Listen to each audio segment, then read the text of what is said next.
Assalamualaikum warahmatullahi wabarakatuh. Halo, selamat datang di channel saya. Nama saya Azizah Putri Maharani dari kelas M01 dengan nomor NIM 225080100111143 dari Prodi Manajemen Sumber Daya Perairan, Fakultas Perikanan dan Ilmu Kelautan, Universitas Brawijaya. Nah, di sini saya akan mempresentasikan mengenai mata kuliah pengantar agribisnis perikanan dengan materi faktor keberhasilan agribisnis perikanan yang diampu oleh Bapak dosen Bapak Agus Dwi Sulistiono. Oke, selanjutnya mengenai pengertian manajemen agribisnis perikanan.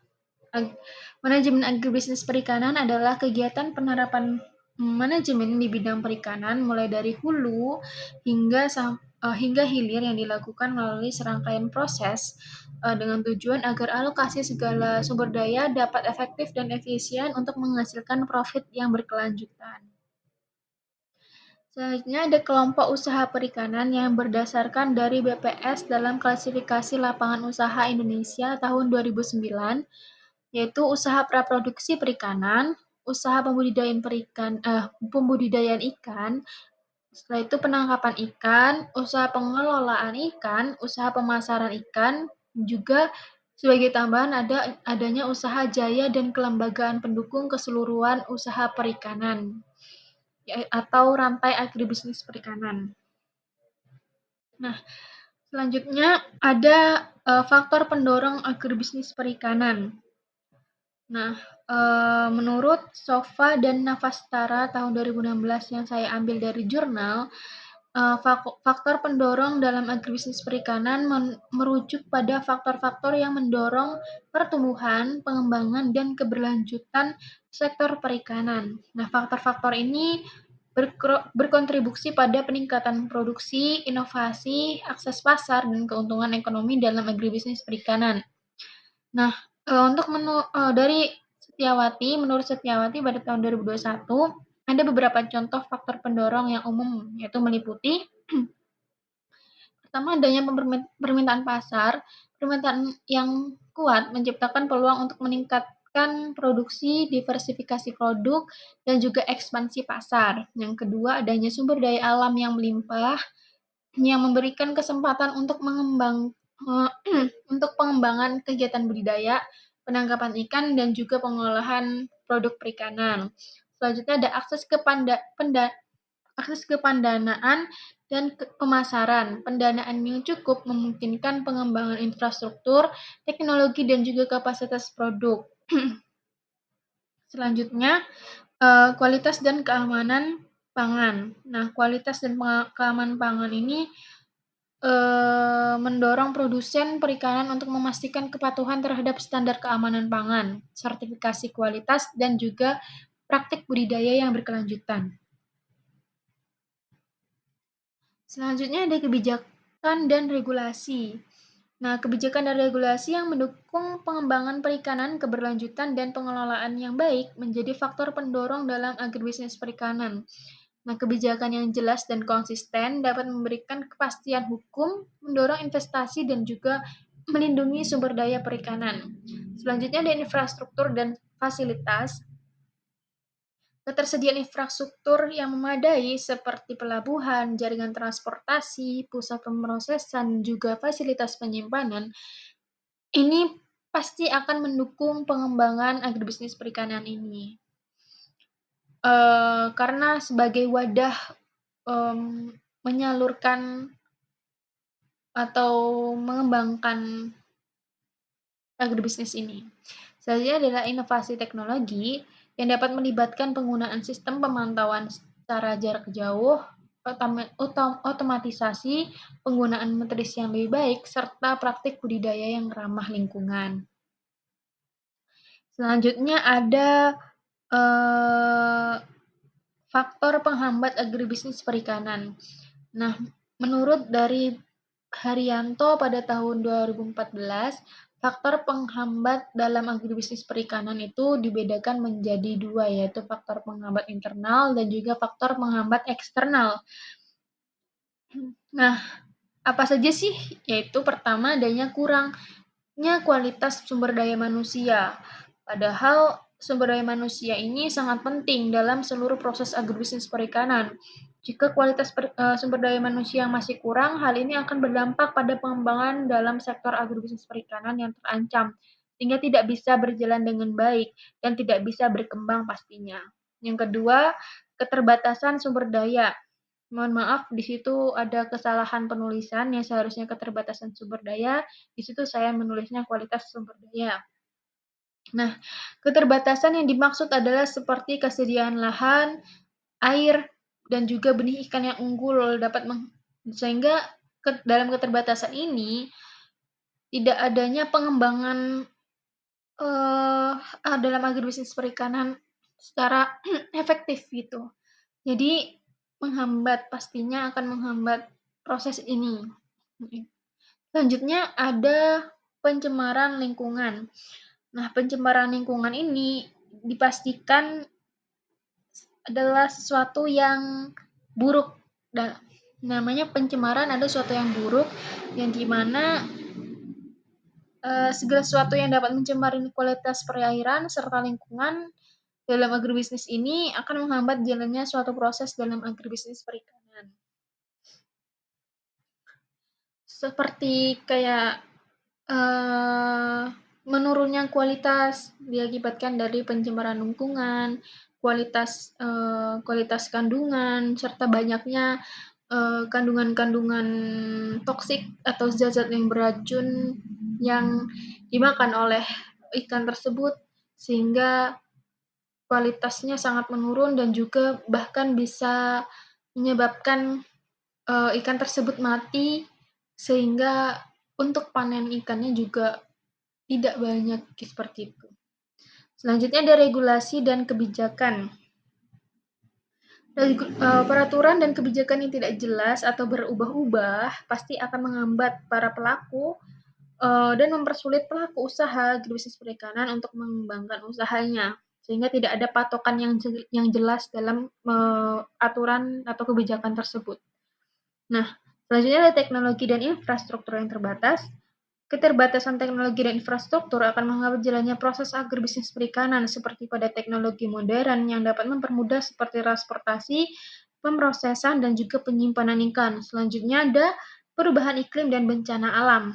Nah, pastinya perubahan iklim dan bencana alam ini, lebih tepatnya untuk bencana alam ini masih lebih tepatnya tidak bisa diprediksi dan sangat tiba-tiba, tidak bisa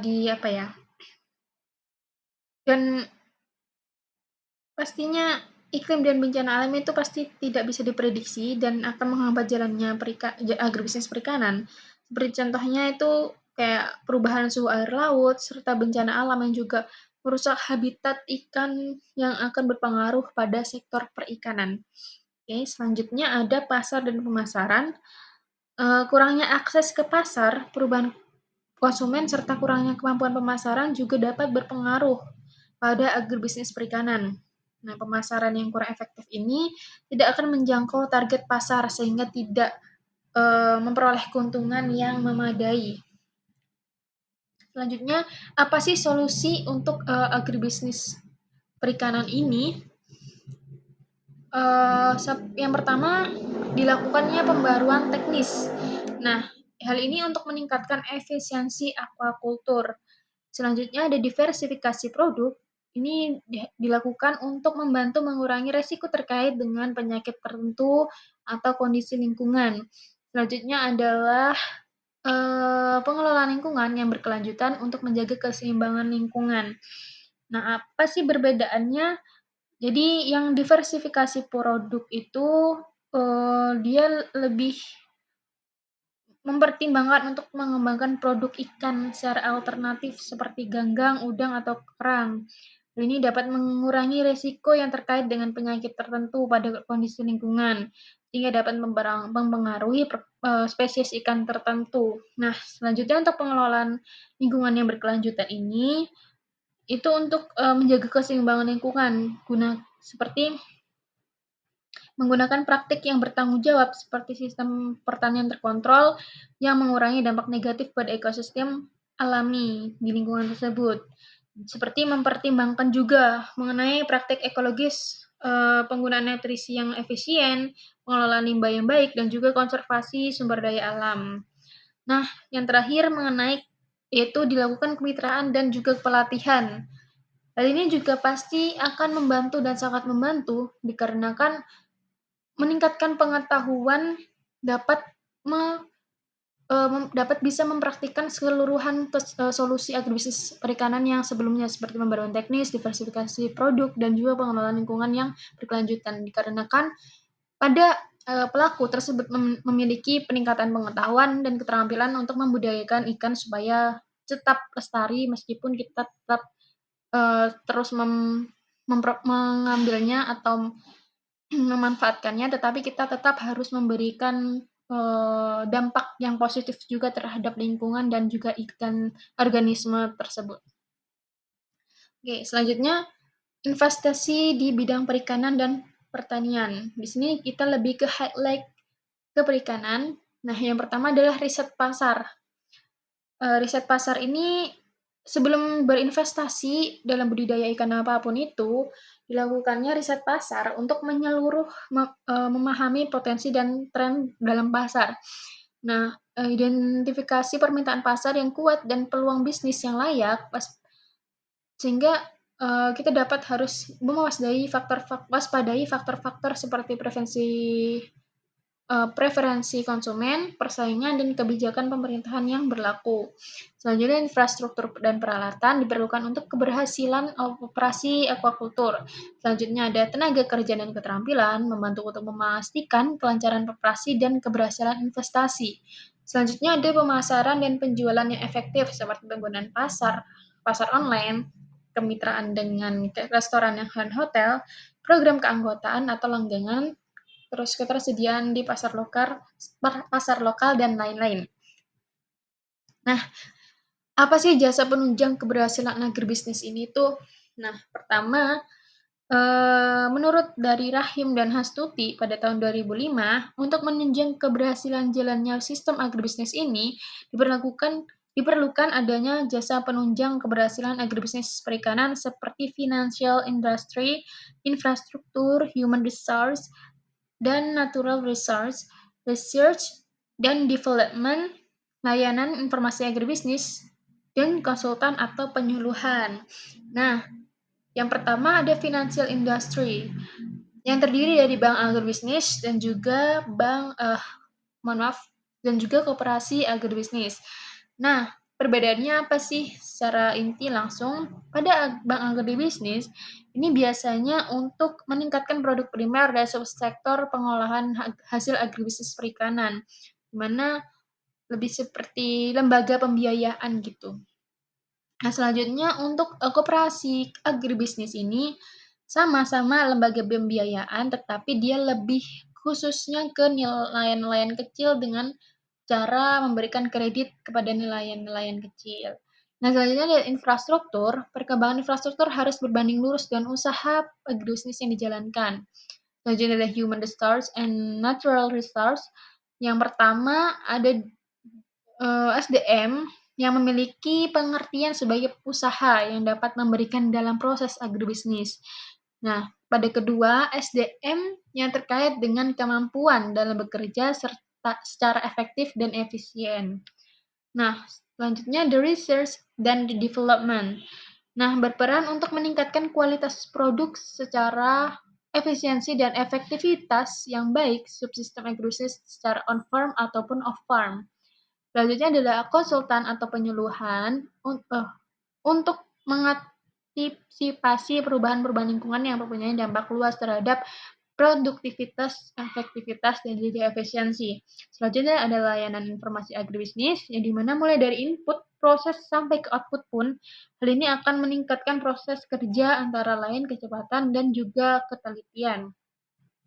Nah, pasti dalam hal-hal tersebut yang seperti saya jelaskan tadi, selain itu pasti harus ada yang namanya dukungan pemerintah dalam pengembangan ini dikarenakan dukungan pemerintah ini sangat eee, mempengaruhi pengembangan ini gitu.